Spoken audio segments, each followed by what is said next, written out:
नमस्कार दोस्तों, आप सभी का top 10 daily current affairs series में एक बार फिर से बहुत बहुत स्वागत है। आज 30 नवंबर है और आज भी हम रोज़ की तरह ही 10 समसामयिक प्रश्नों पर जो महत्वपूर्ण प्रश्न हैं उन पर चर्चा करेंगे। अब आप लोग हमें इस वीडियो की PDF फाइल के लिए टेलीग्राम पर फॉलो कर सकते हैं।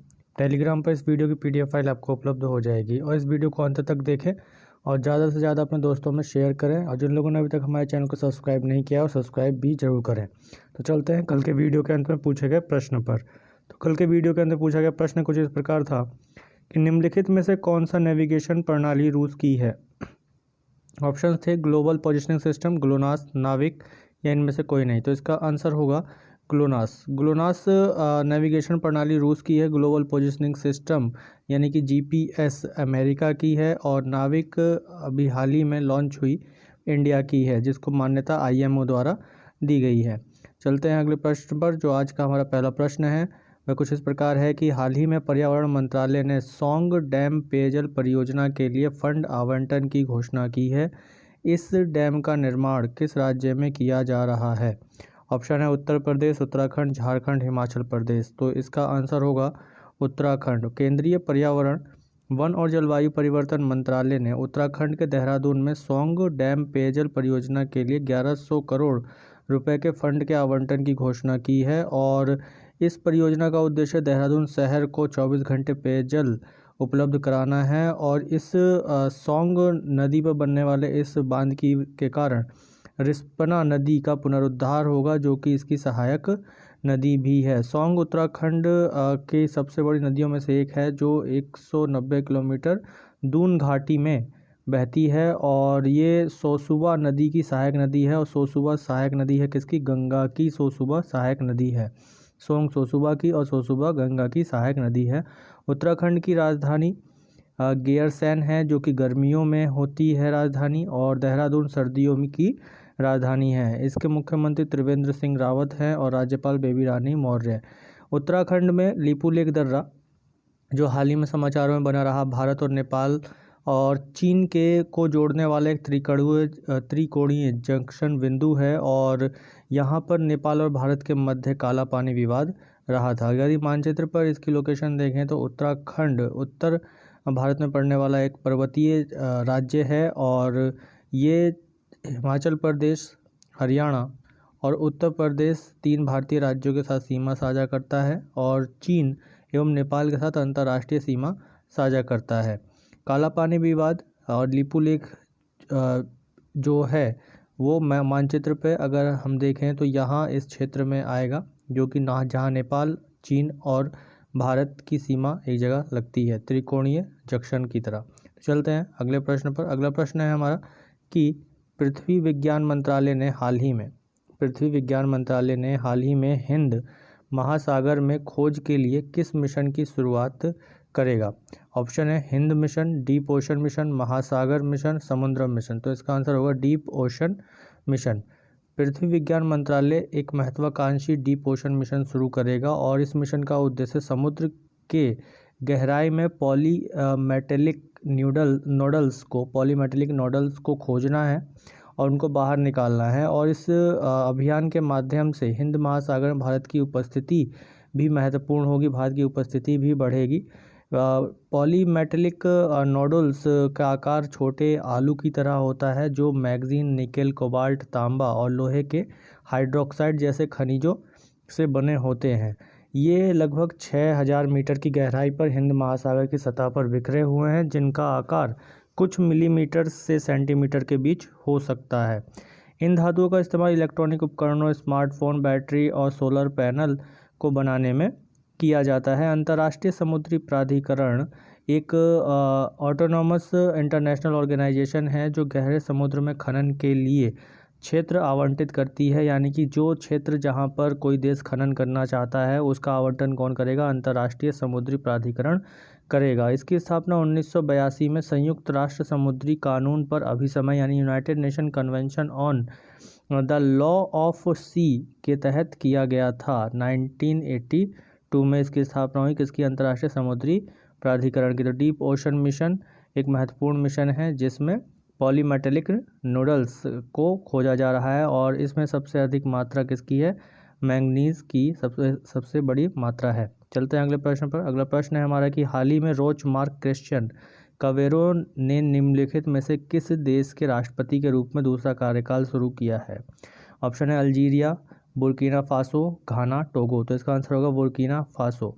रोच मार्क क्रिश्चियन कबोरा ने बुर्किना फासो के राष्ट्रपति के रूप में अपना दूसरा कार्यकाल शुरू किया है। बुर्किना फासो एक पश्चिम अफ्रीकी देश है और इसकी सीमा माली, नाइजर, बेनिन, टोगो, घाना और कोस्ट आइवरी से लगती है, जिसके कारण ये एक स्थलरुद्ध देश बनता है। यदि मानचित्र पर इसकी स्थिति देखें तो बुर्किना फासो ये एक छोटा देश है।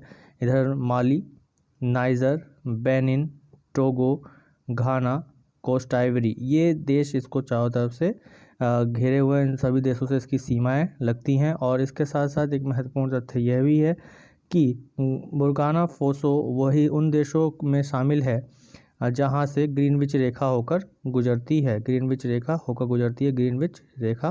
होकर गुजरती है। तो चलते हैं अगले प्रश्न पर। अगला प्रश्न है हमारा कि नोबेल पुरस्कार 2021 के लिए किन देशों के शीर्ष प्रमुखों को नामित किया गया है? ऑप्शन है इजराइल और संयुक्त राष्ट्र अमेरिका, इजराइल और अबू धाबी, इजराइल और बहरीन, इजराइल और संयुक्त अरब अमीरात। तो इसका आंसर होगा इजराइल और अबू धाबी। इजराइल के प्रधानमंत्री बेंजामिन नेतन्याहू और अबू धाबी के क्राउन प्रिंस मोहम्मद बिन जायद अल नहयान को दोनों देशों के बीच राजनीतिक संबंध स्थापित करने और उनके योगदान के लिए नोबेल शांति पुरस्कार 2021 के लिए नामित किया जाएगा। चलते हैं अगले प्रश्न पर। अगला प्रश्न है कि हाल ही में किस नागरिक विमान चालक ने लेह के लिए मालवाहक सेवाएं शुरू की हैं? पहली बार लेह के लिए मालवाहक सेवाएं शुरू की हैं। तो Indigo, spice jet, air India, Vistara. तो इसका आंसर होगा स्पाइस जेट। स्पाइस जेट ने लेह को देश के बाकी हिस्सों से जोड़ने के लिए समर्पित मालवाहक सेवा की शुरुआत की है और इस एयरलाइंस ने दिल्ली से लेह तक 13 टन कार्गो की आपूर्ति के साथ अपनी पहली मालवाहक उड़ान का संचालन किया है। और यह पहली बार है कि जब किसी नागरिक विमान चालक ने लेह के लिए मालवाहक सेवा शुरू की है। स्पाइस जेट की स्थापना 2004 में हुई थी। इसका मुख्यालय गुरुग्राम में है और वर्तमान इसके CEO और MD अजय सिंह हैं। तो चलते हैं अगले प्रश्न पर। अगला प्रश्न है हमारा कि निम्नलिखित में से किस देश ने भारत के साथ कम कार्बन और प्रदूषण स्तर के साथ भविष्य के लिए साझेदारी की है? ऑप्शन है अफगानिस्तान, इजराइल, कतर, फिलिस्तीन। तो इसका आंसर होगा इजराइल। अभी हाल ही में भारत के नेतृत्व में अंतर्राष्ट्रीय सौर गठबंधन का एक डिजिटल सम्मेलन आयोजित किया गया, जहां इजराइल के प्रधानमंत्री बेंजामिन नेतन्याहू ने भविष्य में कार्बन और प्रदूषण के स्तर को कम करने के लिए भारत के साथ अपनी भागीदारी को सुनिश्चित किया और ISA यानी कि इंटरनेशनल सोलर अलायंस अंतर्राष्ट्रीय सौर गठबंधन को संयुक्त रूप से 2015 में पेरिस में संयुक्त राष्ट्र जलवायु परिवर्तन सम्मेलन में प्रधानमंत्री नरेंद्र मोदी और तत्कालीन फ्रांसीसी राष्ट्रपति फ्रांसवा ओलांद द्वारा शुरू किया गया था। और अक्टूबर 2020 में भारत को एक बार फिर से ISA के अध्यक्ष के दूसरे कार्यकाल के लिए चुना गया। ISA का मुख्यालय, इंटरनेशनल सोलर अलायंस का मुख्यालय कहाँ है? भारत में गुरुग्राम में है। इजराइल की राजधानी जेरूसलम और मुद्रा शेकेल है। चलते हैं आज के अपने अगले प्रश्न पर। अगला प्रश्न है हमारा कि प्रधानमंत्री जीवन ज्योति बीमा योजना की सुविधा को हाल ही में किस पेमेंट्स बैंक ने शुरू किया? ऑप्शन है Airtel payment bank, India post payment bank, Paytm payment bank या इनमें से कोई नहीं। तो इसका आंसर होगा इंडिया पोस्ट पेमेंट बैंक। तो दोस्तों जल्दी से इस वीडियो को शेयर कीजिए और अपने दोस्तों में ज़्यादा से ज़्यादा शेयर कीजिए। जिन लोगों ने अभी तक सब्सक्राइब नहीं किया सब्सक्राइब करें, बेल आइकन को प्रेस जरूर करें। तो प्रधानमंत्री जीवन ज्योति बीमा योजना को शुरू करने के लिए इंडिया पोस्ट पेमेंट बैंक ने PNB MetLife India insurance company limited के साथ सहयोग किया और यह इंडिया पोस्ट पेमेंट बैंक के बचत खाता धारकों की एक वैकल्पिक होगा। और हाल ही में डिजिटल जीवन प्रमाण पत्र की सेवा भी इंडिया पोस्ट पेमेंट बैंक ने शुरू की है। इंडिया पोस्ट पेमेंट बैंक की स्थापना 2018 में की गई थी। इसके CEO कौन है वर्तमान में? जे काटजू हैं और इसका मुख्यालय payment bank, India post payment bank का मुख्यालय कहाँ है? नई दिल्ली में है। एक पेमेंट बैंक क्या होता है कि एक पेमेंट बैंक की जो विशेषता है वो कुछ इस तरह से होती है कि एक ग्राहक से अधिकतम वह 1 लाख रुपए तक की ही जमा राशि स्वीकार कर सकता है एक पेमेंट बैंक। और वह अपने ग्राहकों को बचत और चालू खाता खोलने के लिए अधिकृत है, और इसके साथ ही वह किसी प्रकार के लोन देने वाली सेवाएं नहीं दे सकता है कोई भी पेमेंट बैंक अपने ग्राहक को। ये पेमेंट बैंक की कुछ विशेषता होती है। इसके साथ ही प्रधानमंत्री जीवन ज्योति बीमा योजना 2015 में शुरू की गई एक सामाजिक सुरक्षा योजना है, और इस योजना का लाभ उठाने के लिए जो आयु सीमा है वो 18 से 50 वर्ष के जो लोग हैं वो इस बीमा योजना में अपना नामांकन करा सकते हैं। और यह किसी भी कारण से बीमित व्यक्ति की मृत्यु होने के मामले में 2 लाख रुपए का जीवन बीमा प्रदान करता है। इसकी किस्त 330 रुपये है। 330 रुपये इसकी एक बीमा किस्त है। तो चलते हैं अपने अगले प्रश्न पर। अगला प्रश्न है हमारा कि वह राज्य सरकार जिसके द्वारा पंचायतों में दिव्यांगों के लिए आरक्षण का प्रावधान किया गया। पंचायतों में दिव्यांगों के लिए आरक्षण का प्रावधान किया गया। ऑप्शन है मध्य प्रदेश, छत्तीसगढ़, राजस्थान, पंजाब। तो इसका आंसर होगा छत्तीसगढ़। हाल ही में छत्तीसगढ़ सरकार ने राज्य की पंचायतों में दिव्यांगों के लिए आरक्षण का प्रावधान किया है, करने का निर्णय लिया है। और वर्तमान समय में छत्तीसगढ़ राज्य में दिव्यांगों की संख्या राज्य के कुल जनसंख्या का 6% है। और इसके साथ ही संविधान की 7वीं अनुसूची के तहत राज्य के विषयों में दिव्यांगों और बेरोजगारों के संबंध में प्रावधान करने का भी प्रावधान दिया गया है 7वीं अनुसूची में, जिसमें राज्य सूची के विषयों में दिव्यांगों और बेरोजगारों के लिए कुछ प्रावधान दिए गए हैं। इसके साथ ही छत्तीसगढ़ के मुख्यमंत्री भूपेश बघेल हैं और राज्यपाल अनुसुईया उइके राजधानी रायपुर में स्थित है।